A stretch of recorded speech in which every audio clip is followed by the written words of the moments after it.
Bah, moi, je voulais juste dire que voilà, je vais évoquer un souvenir si ça vous dérange pas. Moi, je me souviens quand j'étais petit, quand j'étais à l'école, à un moment donné, il y a eu une paix plus ou moins réelle avec Arafat qui a serré la main de je sais plus quel dirigeant qui s'est fait tuer après ou voilà. Mais Ouais, à ce exactement. moment-là, je me souviens que bizarrement, il y a une mentalité aujourd'hui chez les Arabes qui est comme ça, mais à l'époque, les Arabes étaient très contents de ce qui se passait. Parce qu'il y avait la paix, il y avait les Pourquoi? accords et la reconnaissance de la Palestine. T'as pas compris? Content de quoi Bon, et pourquoi? Pourquoi on a ouais, j'ai été pas compris. content et pourquoi on a été content?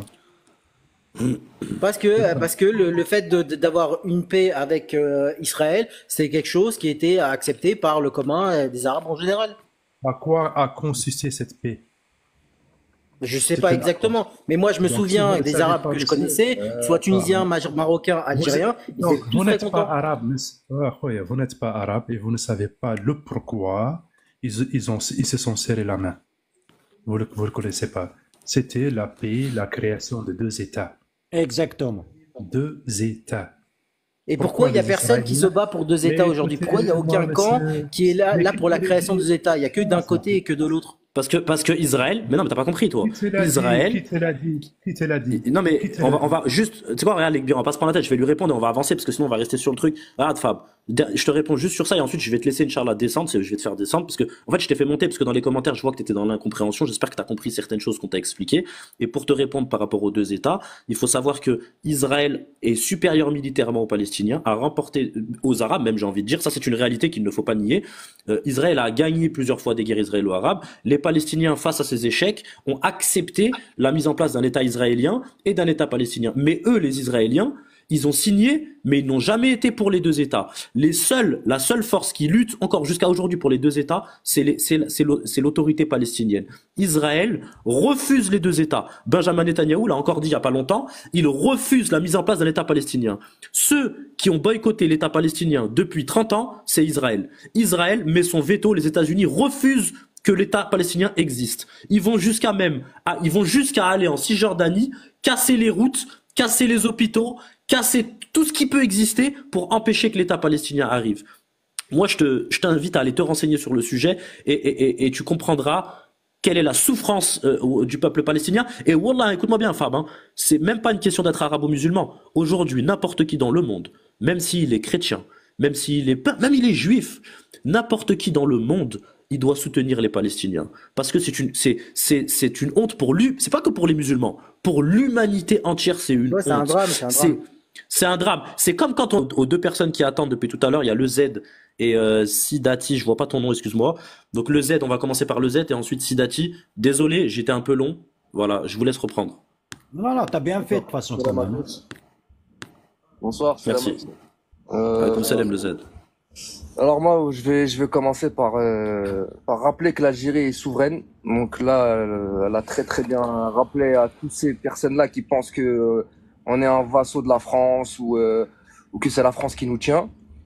Et pour commencer, moi, ce que je comprends pas, c'est qu'en fait, comment il s'est mis dans la tête d'aller là-bas. Pour moi, c'est vraiment, il a été envoyé là-bas, comme il a dit l'Ekbir. Pour moi, je pense la même chose que lui, il a été envoyé là-bas.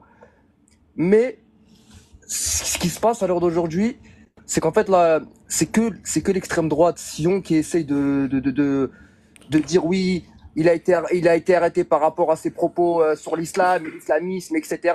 Mais il faut pas qu'ils oublient que l'Algérie elle a combattu l'islamisme à l'époque de la GIA toute seule. Il y a personne qui l'a aidé. Qui a aidé l'Algérie à cette époque-là? Qui l'a Personne. aidé? Au Personne l'a aidé. contraire, au contraire, ils ont fermé. Ils ont fermé les vannes, Khoya. Il y a que l'Italie qui Exactement. nous a un petit peu aidés. Je me rappelle très bien. Eux, ils ont fermé les vannes et personne voulait nous aider. Ils voulaient nous voir crever. Et à Ils l'heure ont trouvé le d'aujourd'hui, plaisir en plus que ça. voilà, Khoya. Et à l'heure d'aujourd'hui, tu les vois dire, oui, c'est l'islamisme, etc., qui est en train de régner là-bas. Non, non, non, non, non. Parce qu'il faut pas oublier qu'en fait, lui, ses livres là-bas, il se vendait. Il est parti en Algérie. Il disait ce qu'il disait, mais parti en Algérie, il a jamais été arrêté par rapport à ça. Faut pas oublier. Il a été arrêté par rapport à ses dires, par rapport, comment on dit, par rapport Les déformations qu'il a créées. à la souveraineté nationale par rapport au territoire. Ça, tu peux pas parler du territoire. T'as pas. C'est comme en France, comme Seba, il est arrivé ici. Il s'appelle Kimi Seba, je crois. Quand il est arrivé ici, il a bien été arrêté. On est Tout à d'accord, il a fait. été arrêté. Et personne ne s'est ingéré dans Tout à les fait. affaires de la France.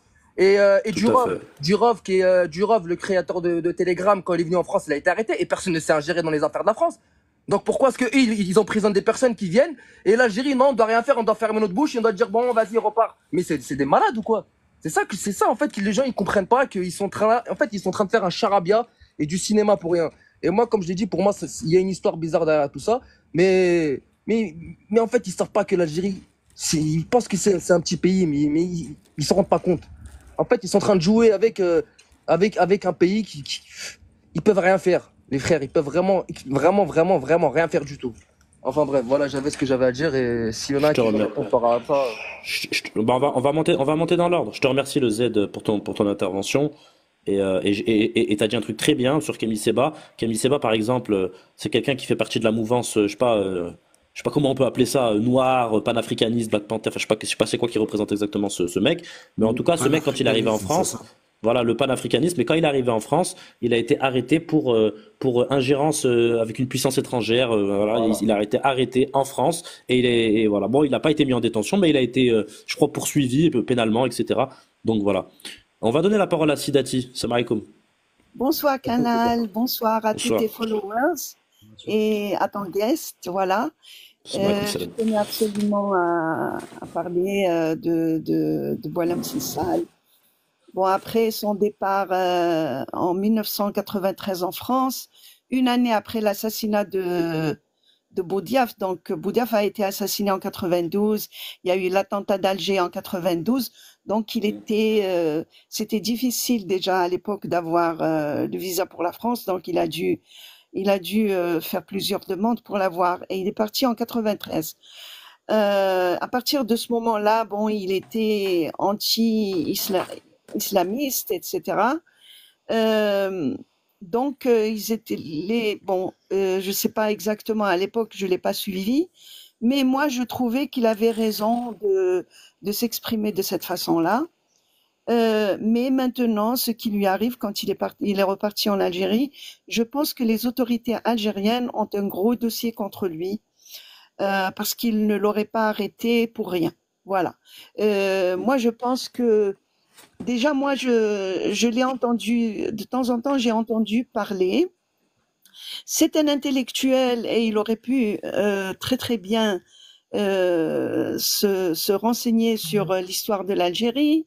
Il y a des milliers de livres qui parlent de l'Algérie et il y a les canons qui se trouvent sur l'esplanade du musée. Comment il s'appelle déjà ce musée? Qui sont qui sont faits en Algérie. C'est les canons là qui sont au musée à De Paris. oui, des siècles passés. Voilà, il y a les clés de la ville d'Alger dans le musée. Donc quelqu'un qui va dans le musée, il va voir qu'il y avait quand même un pays en Algérie. Et c'était écrit. Et puis Tout à il y a fait. aussi le plus vieux visa qui a été délivré à un Anglais vers 1500 et quelques, où c'était écrit que c'était délivré par le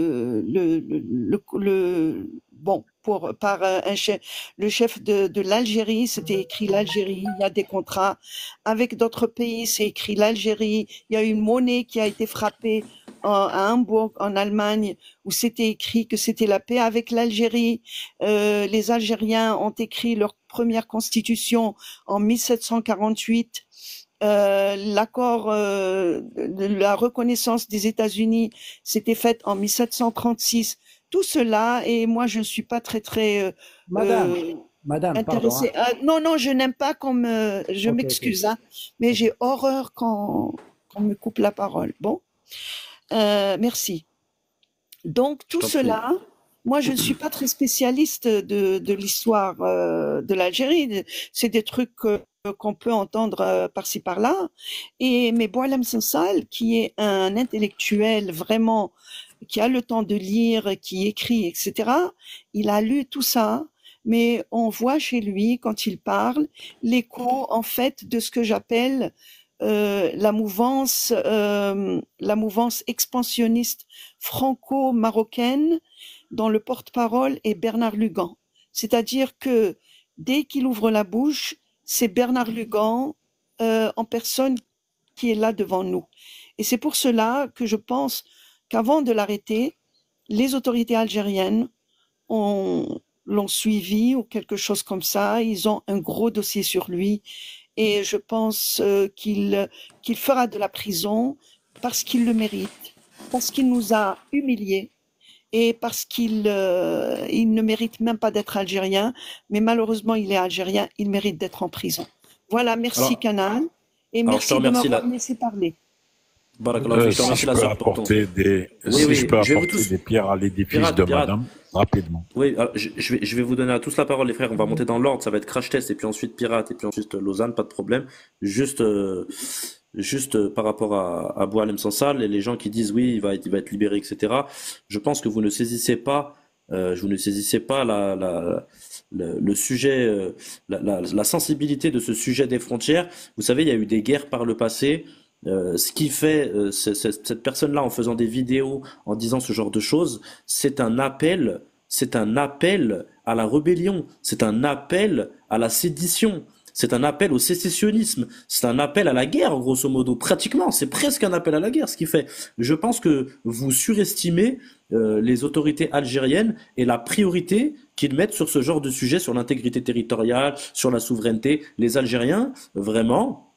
C'est même parfois, regardez, je vous le dis en tant que Marocain, les Algériens, ils ont raison de faire ça. Mais des fois, c'est même un petit peu excessif. Les Algériens, par rapport à la question de leur souveraineté nationale, ils sont très, très pointilleux par rapport à ça. Donc, Boualem Sansal, je sais pas s'il va être libéré, on verra. En tout cas, ça va être très difficile. Ou s'il est libéré, je pense pas qu'il restera en Algérie. Enfin, je sais pas comment ça va se passer. Mais on verra. Si je peux Crash test.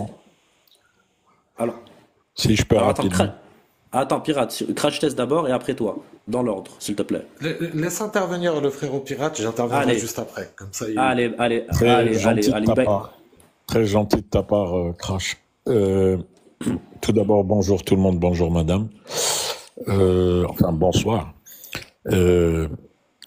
Sansal, ce qu'il faut savoir, que c'est pas un Algérien à la base. Hein. Ses parents en 1930, je crois, 33, ils ont débarqué en Algérie du Maroc. C'est des Rifs qui fuyaient les représailles. Et donc, Sansal était venu, il était bébé. Il est resté toujours dans sa tête à considérer qu'il est Rifin berbère. C'est un activiste pour la partie berbère.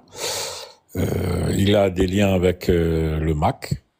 C'est l'une des raisons pourquoi on l'a embarqué. Voilà. Et dans sa position, moi je me pose la question, qu'est-ce qu'il est venu faire en Algérie? Tu es activiste, tu fricotes avec les maquistes. Qu'est-ce que tu viens faire en Algérie? Qu'est-ce que tu espérais? Donc l'Algérie n'a pas besoin de personnes comme ça pour le moment, surtout en ce moment. Ni d'agitateur, ni d'activiste. Voilà. Donc, comme c'est une personne et c'est un atome trop libre, les Algériens ne vont pas le laisser comme ça. Maintenant, il a le choix. Soit ils vont négocier sa libération pour obtenir autre chose, ce qui est tout à fait normal. Soit il va pourrir dans les cachots de l'Harrach. Soit ils trouveront une solution pour lui, mais pourrait en être sûr qu'il ne touchera plus jamais l'Algérie. Voilà. Il est français en seconde nationalité, mais ce qu'il faut savoir, à tous les Algériens vivant en France, la loi en Algérie, malgré que vous serez porteur d'une deuxième nationalité, d'une seconde nationalité, la loi dit en Algérie, si tu es algérien de naissance, ou si tu es algérien par nationalité, en Algérie, il n'y a qu'une seule règle, tu seras toujours algérien. Ça veut dire qu'ils ne considèrent pas la deuxième nationalité que tu as, même si tu peux être américain ou tout ce que tu veux. En Algérie, si tu as la nationalité algérienne, si tu l'as prise, tu seras sous les lois algériennes. Voilà. Je vous remercie. En fin de soirée. C'est moi qui te remercie, Pirate. On va donner la parole à Crash Test. Juste, les frères, faut tapoter, parce que là, regardez, on est 300. Il y a seulement 28 000 tapotages, c'est-à-dire il y a personne qui tapote. Donc les frères et sœurs, pour sécuriser le live, éviter de se faire signaler encore, hamdoulilah, on s'est pas encore fait signaler ce soir, ça va pas tarder. Donc je vous demande, pour tous ceux qui... Regardez, on essaie de faire un débat juste, on essaie de faire un débat sensé, avec des sources, avec des intervenants qui restent polis, qui sont corrects, il n'y a pas d'insultes, on n'est pas dans la fitna. Donc s'il vous plaît, les frères et sœurs, là il faut absolument qu'on monte à 50 000 tapotages très rapidement, voire plus. Je compte sur vous, merci. Je sais, Sidati, que tu tapotes, mais c'est toujours, malheureusement, c'est toujours les mêmes qui tapotent. Donc, s'il vous plaît, pour ceux qui sont pas habitués chez nous et qui passent nous voir, il faut soutenir, il faut tapoter. Merci à tous. Et merci pour les cadeaux, là, tous des frères. On va donner la parole à Crash Test. C'était à Crash Test, donc on va lui donner la parole. Vas-y, Crash Test. Je t'en prie. Salam alaikum à tous. Merci. Bah moi, en fait, ce qui me surprend sur ce sujet, c'est que les gens soient surpris qu'ils se soient fait arrêter. C'est ça, en fait, qui m'étonne un peu. Et en deuxième lieu, c'est les gens qui seraient, comment dire ça, un peu plus portés à le maroccaniser, de par le fait que ses parents soient marocains, etc. Moi, je leur dis juste une chose, c'est alhamdoulilah, il est algérien, et qu'il a mis ses pieds en Algérie. Parce que s'il n'était pas algérien, ça aurait posé problème. Il est algérien, je le reconnais comme mon compatriote, et il va apprendre qu'en Algérie, effectivement, tu as des droits et des devoirs, et que ce qu'il a pu faire, il va devoir rendre compte devant la justice. Par contre, je vais pas précipiter les choses. Est-ce qu'il est coupable, est-ce qu'il n'est pas coupable, etc. Ça sera à la justice de le déterminer, ça sera au gouvernement, parce qu'on ne sait jamais après les tractations qu'il pourrait y avoir derrière, etc. Mais le plus intéressant là-dedans, c'est de voir en fait les premières personnalités qui sont sorties du bois pour le défendre. Donc on a eu Zemmour, on a eu Marine Le Pen, enfin on a eu pas mal de monde dans ce goût-là, quoi. Et on voit un peu Driancourt aussi, avec qui il avait dîné la veille avant de venir en Algérie, avant de mettre les pieds en Algérie. Donc ça représente un petit peu toute la mouvance dont il est issu. Et bien j'espère qu'il va répondre de ses actes très, très, très sévèrement. Alhamdoulilah.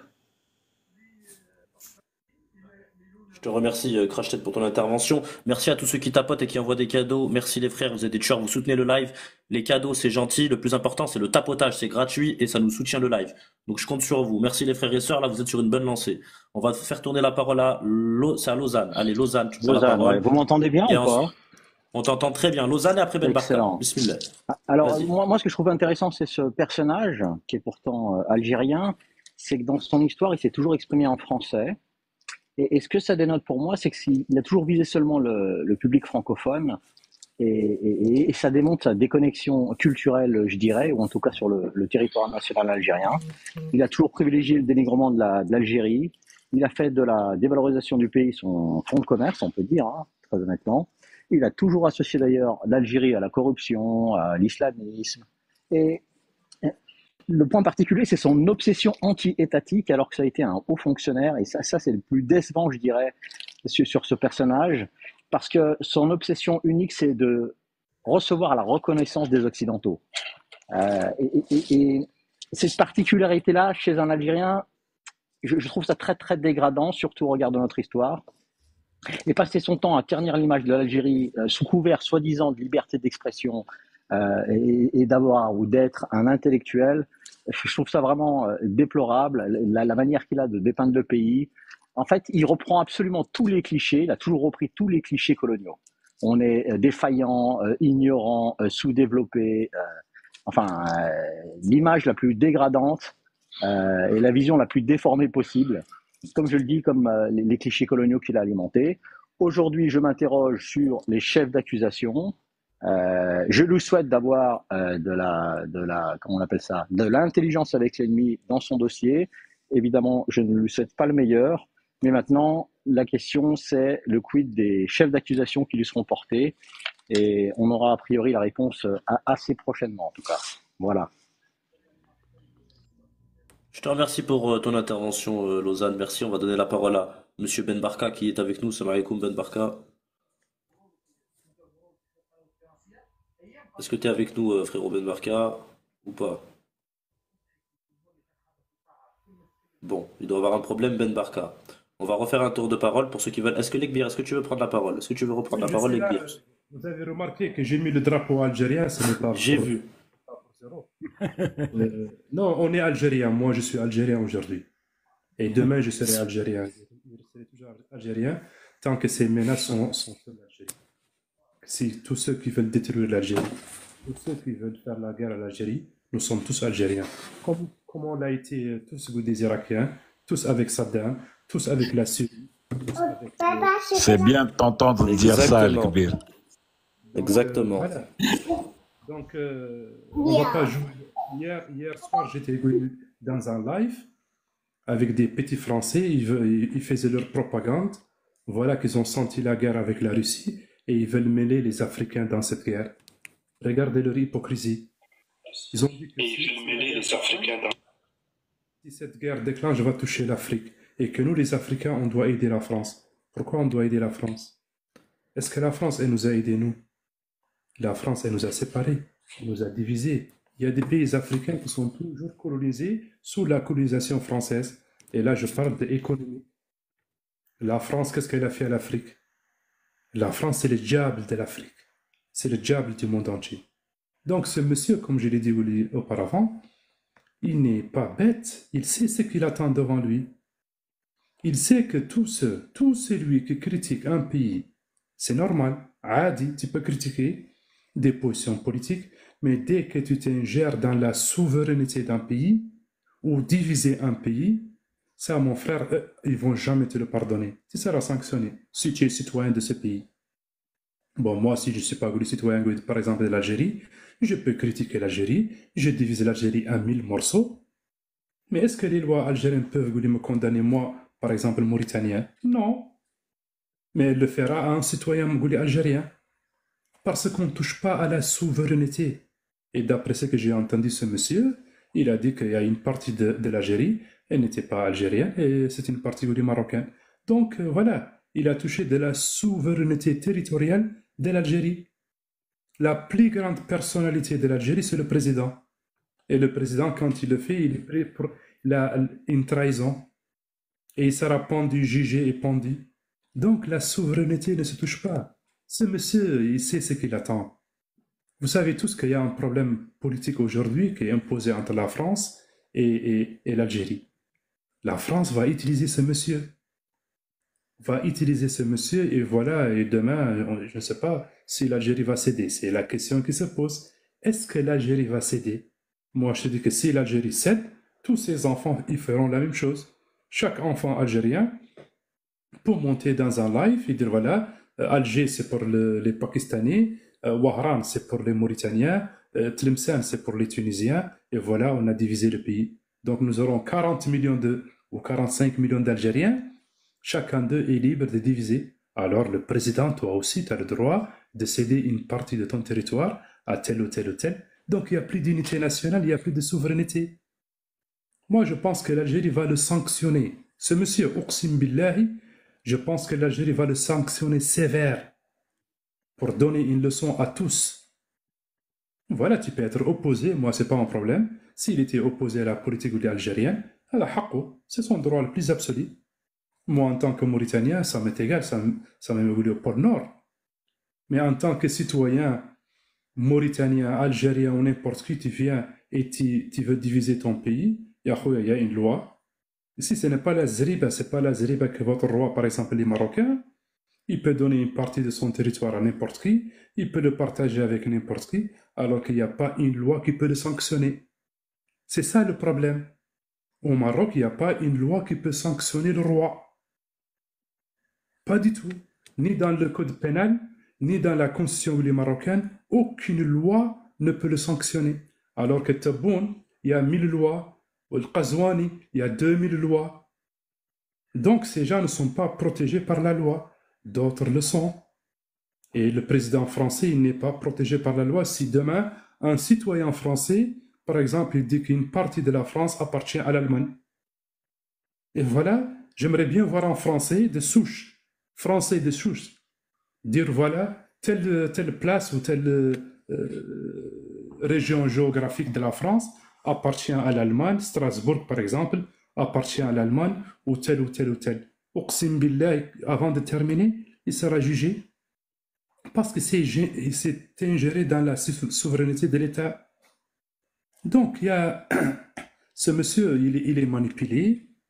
Voilà, il est venu en Algérie avec un passeport algérien, ça moi j'en suis sûr et certain. Est-ce que l'Algérie va lui retirer son passeport? Une fois que l'Algérie lui retire son passeport, elle ne peut plus le juger. Pourquoi? Parce qu'il devient un Français. Donc eux, ils ont joué son jeu.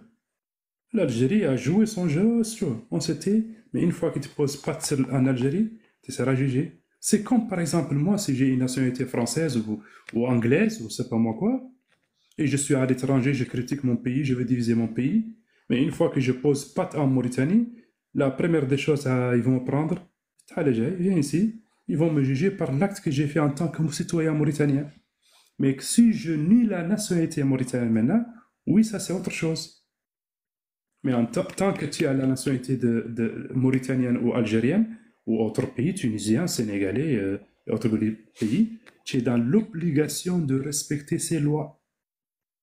Les lois ne sont pas faites pour décorer un bureau ou décorer... non, les lois sont faites pour être respectées. Donc ce monsieur, il est manipulé.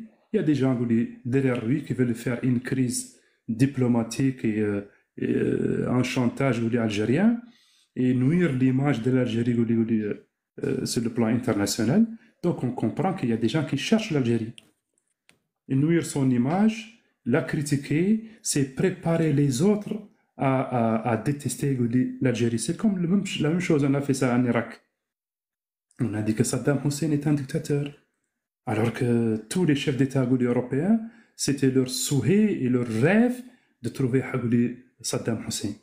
Et du coup, voilà, c'était un dictateur, il a fait. La Syrie, c'était la même chose. L'Afghanistan, la France, elle est venue pour libérer la liberté des femmes. Là, le nord de la femme, c'était préparer l'opinion publique. Donc la France, elle est en train de préparer une opinion publique française anti-algérienne. On a commencé par les accords entre l'Algérie et la France que l'Algérie n'a pas cédé. On est revenu sur les autres, le problème qui s'est passé au Maroc, la visite du roi de Macron, les sanctions algériennes et le chocolat algérien qui voulait être vendu en Europe. La France, elle s'est imposée. Donc il y a une crise. Il y a une crise diplomatique entre l'Algérie et la France. Donc la France, elle est venue ici pour préparer quelque chose. Donner le temps. D'ici une semaine ou deux, vous allez voir des résultats. Et là, vous pouvez vous juger. On juge l'Algérie. Moi, c'est pas, je n'ai aucun problème. Si l'Algérie a fait un pas qui n'est pas légal, on va le dire. Mais la procédure que l'Algérie a faite jusqu'à présent, jusqu'à aujourd'hui, tout ce qu'elle a fait, c'est dans son droit le plus absolu.